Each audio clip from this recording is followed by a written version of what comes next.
Welcome to the SMB Advertising Podcast, where our aim is to help 1 million small and medium-sized businesses to succeed with their advertising. My name is Mike Damjanovic, and I'm an Adline specialist, and I'm the host of this really special podcast. My aim is to educate and inspire and to really help all of you that are listening and viewing to succeed with your advertising. So today we have a really special guest joining us from Orange County, California. He is someone with a proven track record of scaling social focus campaigns consistently past 8 figures, with programmatic buying, influencers, emails, and AdWords. He is a co-founder and CRO of multiple companies, but just to mention one in particular, Structured, which is a performance marketing agency. So please give a warm welcome to Nick Shackelford. Nick, great to have you. How are you doing?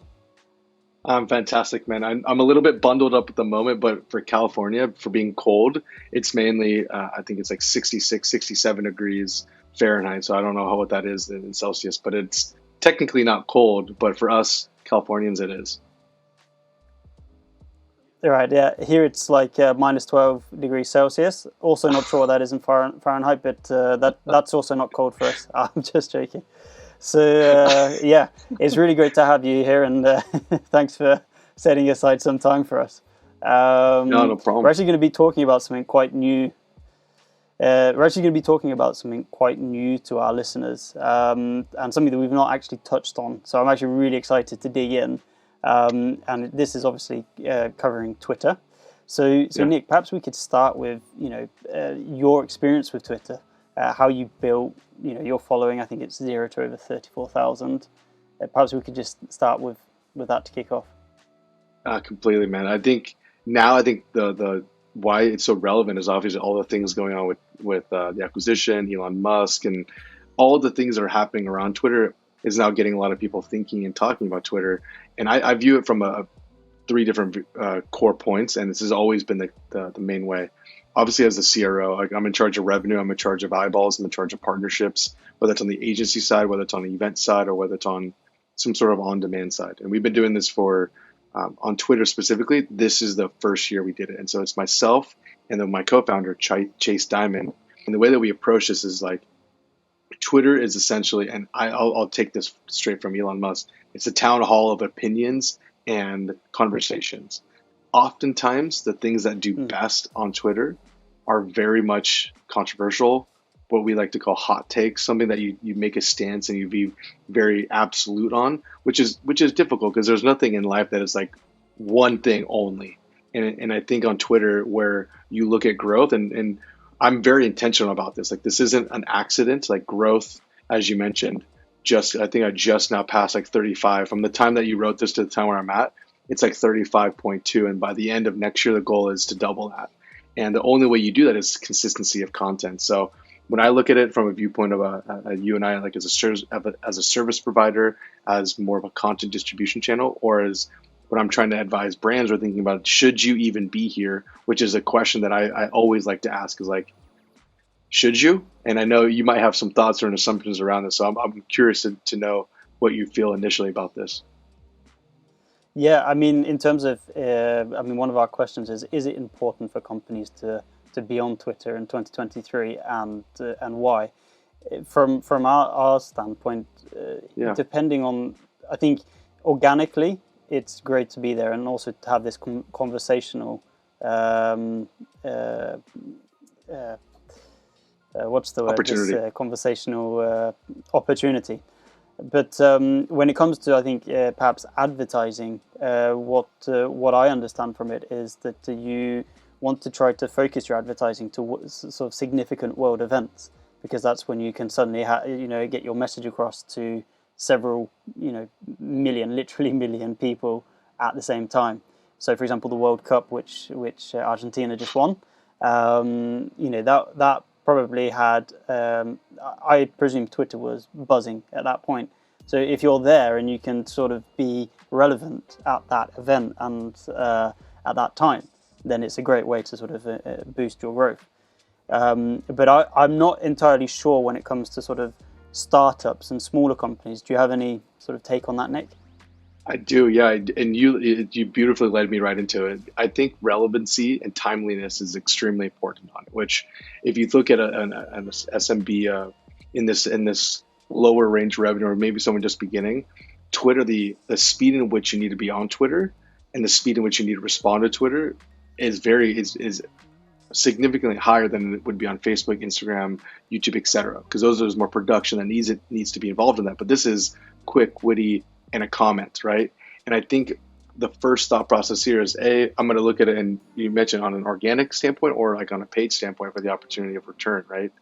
Well, if you look at it from an organic standpoint, I think it is relevant to be in the conversation. Some sort of listening tool, some sort of something that you can pay attention to as someone addresses your brand. Because as we look, it's a holiday time. It's a time of major travel. It's a time of major stress for some. And you go to Twitter and you start seeing people tagging airlines, people tagging brands, people tagging the things that they're not getting. Maybe it's a package, maybe it's a delay. And it's like very much a public reach for somebody that you technically wouldn't get like a help support tool. Is so what I like to see it as.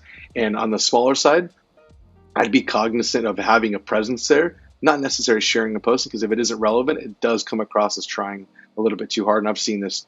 I've seen maybe it's a personal, maybe it's a person brand on the brand side do much better than just the brand handle on the brand side. There's a delicacy around this.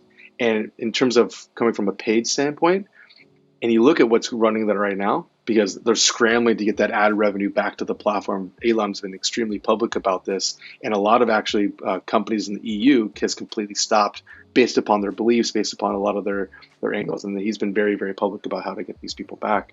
But I don't see the return of spending dollars to grow a direct-to-consumer product or direct-to-consumer offer, or even an informational product there. It's really difficult to get to on the paid side, just because it doesn't have that same purchase behavior, that path. It's something similar, I would say, to someone spending the time to scroll on TikTok. You're not really in the shopping mindset that Facebook, Instagram, and Google provides you. So I guess in terms of answering that first question, should a company be on Twitter now in 2023? Then I guess the answer there is, one, if you're going to be consistent and relevant, then yes, go for it. But if you have no sort of, if you're not going to spend time in January to sort of sit down and work out a plan for the year so that you're able to be consistent and to ensure that you are relevant, then perhaps stick to the main ones, which is obviously Instagram, Facebook, and Google. Would you more or less agree with that? I would. And I'm sitting here nodding along. I was like, absolutely, you kind of nailed it, because it's intentionality and relevancy are something that you have to be consistently planned for, or be in the position to be planned for, to respond. And that's honestly how I take it. Like, to be able to grow from where I was to where I am now, like if I were to analyze back, like it was very intentional. Yeah, I think that goes quite nicely on to the next question, because I mean, I'm obviously really interested in how you sort of went from 0 to 35,200, I think you mentioned, followers on Twitter, and that must have been very intentional. Are there sort of any key takeaways that you could say or could share with us to, for a company that thinks, okay, 2023, I'm going to go consistent and relevant in Twitter? I think there is. I think it starts with the tools for the research side of things. So the 3 tools that I believe that you guys should have. If you're like, hey, Twitter, you know what, it is something interesting for you. Maybe you're the CEO, you're the founder, and you want to be a founder-led brand. I think that's a great place to be, because you can engage with your customers. Or maybe you're a service provider, you're an agency, or you're some sort of service provider, like I mentioned. I would believe that this is important. So first tool is tweethunter.io. This allows you to find relevant tweets that might have performed better for you in the past. The second is called Twemex, Twemex, and it'll pull based on a couple search terms that you, or maybe some handles that you like to follow in your space. It'll pull some of these for you already in a nice organized manner. And then where I do a lot of my long form typing and sharing is called Typefully. I don't believe it's at .io. I think it might be at .com. But if you Typefully Twitter, it'll pop it up. And that way, those 3 tools have allowed me to at least be set to write clearly and find the things that I know, like, hey, that topic might do relevantly well to my audience. more or less. Give me some directional information. And then you go into deciphering who you are as a brand, who you are as a personal brand. What are your pillars in which you want to speak about? And mine is very simple. We have services on the agency, so we have wins and losses to share there. We build in public. I think building in public, as much as you're willing to share, makes a lot of people uncomfortable, but it also attracts the right people that are like, hey, I'm really grateful that you're sharing those details, because I don't get that often in my day-to-day life or my small circle. And the second would be I choose to share about my personal life just on Twitter. And a lot of people do not do that. A lot of people avoid that, but I think it breaks that non. I think that it invites them into your life and see a little bit more about who you are. And I think that's a personal choice, and it depends if that's the path you want to go in. And then the last two is something around specific creative, whether it's how we're shooting creative, talking about creative. And if you look at it, what are my value props as Nick? It's the same thing as a brand. You have these pillars you can talk about. You have this commentary you can provide. And then lastly, it's a consistency thing. Anything between 2 to 5 posts every single day. And it's what you think about, and it's also some times that you plan for, which usually is my Mondays and Tuesdays. Yeah. So what I'm particularly interested in is, you mentioned that you often post about personal things, about your personal life. And does that have something to do with, becoming, being more trustworthy? Because at the end of the day, as we mentioned, you're doing business with another human being, and it's kind of, allowing people to see, and Nick's he's a great guy. He's actually very genuine. He's very trustworthy.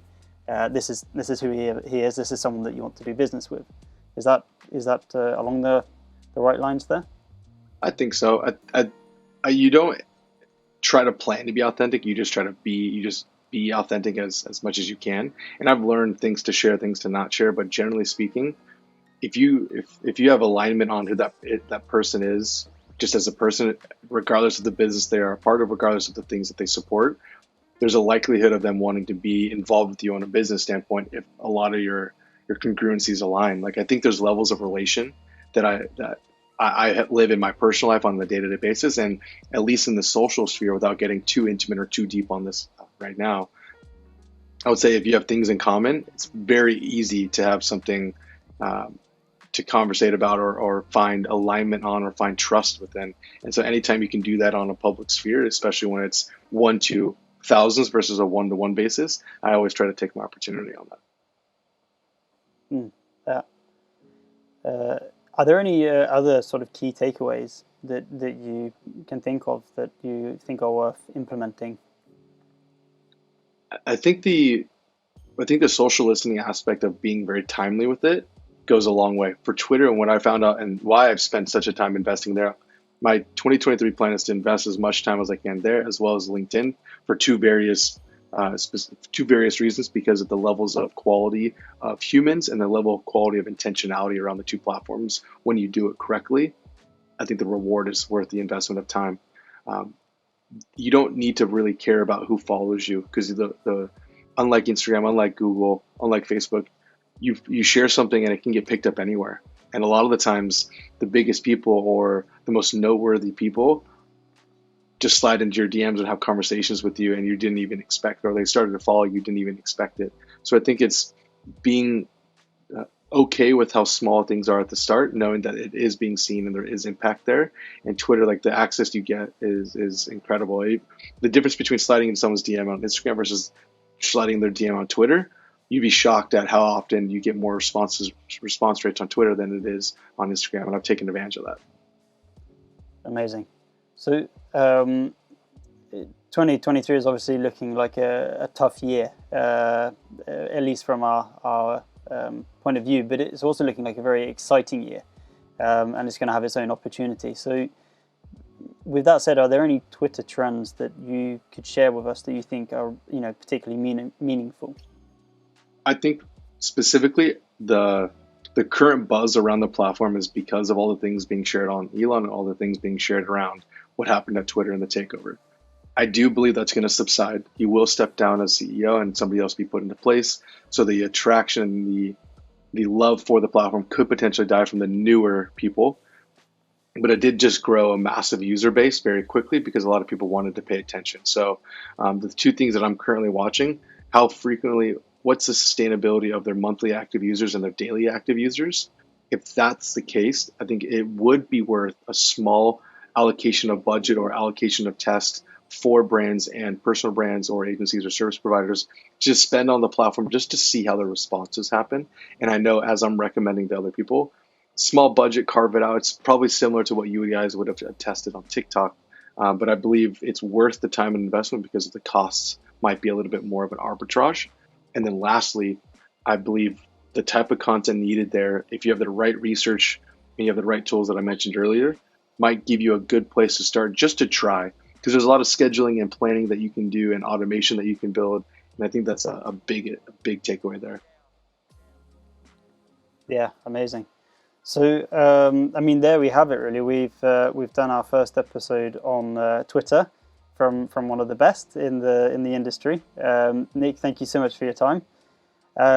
What we're going to do is we're going to link to obviously your Twitter account, but also to your LinkedIn, which you said you're going to be focusing on 2023, and there's a lot of good content coming out weekly. So I can recommend visiting and connecting with Nick if you're listening to this.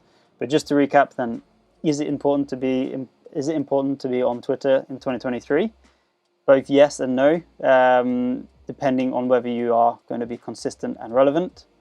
The main key takeaways are, have that pillar of content, be responsive, be genuine, engagement over anything.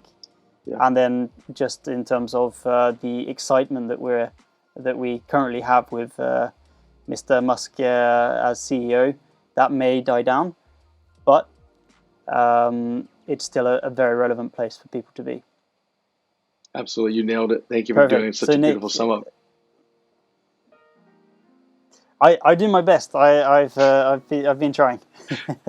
So thank you again so much for your time. It's always a pleasure to see you and speak, and I look forward to seeing you again in Barcelona soon.